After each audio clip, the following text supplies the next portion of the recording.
अरे मिले थे, मेरा पैर भी छुआ था, मेरा पैर पे गिरा भी था, लेकिन हम उसको लाइक नहीं करते हैं क्योंकि पवन सिंह मेरा अपमान किया है।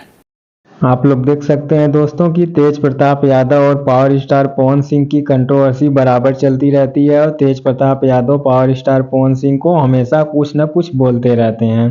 तेज प्रताप यादव ने एक इंटरव्यू किया है जिसमें उन्होंने पावर स्टार पवन सिंह के लिए बोला कि उनसे मैं मिला भी हूँ, वो मिले भी हैं मुझसे, मेरे पैर पे गिरे भी हुए हैं, लेकिन मैं उनको पसंद नहीं करता हूँ क्योंकि वो मेरा अपमान किए हैं। तो आप लोग देख सकते हैं कि तेज प्रताप यादव का कहीं पे पावर स्टार पवन सिंह अपमान उपमान किए थे या कुछ भी बोले थे, अभी वो तो नहीं पता चल पाया या वीडियो मिला नहीं है।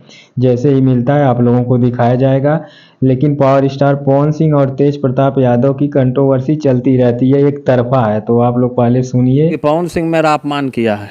तो आप लोग देख सकते हैं कि तेज प्रताप यादव जी का कहना है कि पावर स्टार पवन सिंह जो हैं वो तेज प्रताप यादव का अपमान किए हैं कहीं पे, इसलिए पावर स्टार पवन सिंह को वो पूरी तरह से ट्रोल करते हैं और उनके लिए गलत शब्दों का प्रयोग करते हैं। जहां पे भी कंट्रोवर्सी वाली चीज़ें होती हैं वो बिंदास पावर स्टार पवन सिंह के लिए बोलते हैं, कुछ ना कुछ ज़रूर बोलते हैं। लेकिन इस पे पावर स्टार पवन सिंह का कोई रिएक्शन नहीं आता है। तो इस पे आप लोग क्या कहना चाहते हैं कमेंट करके ज़रूर बताएं।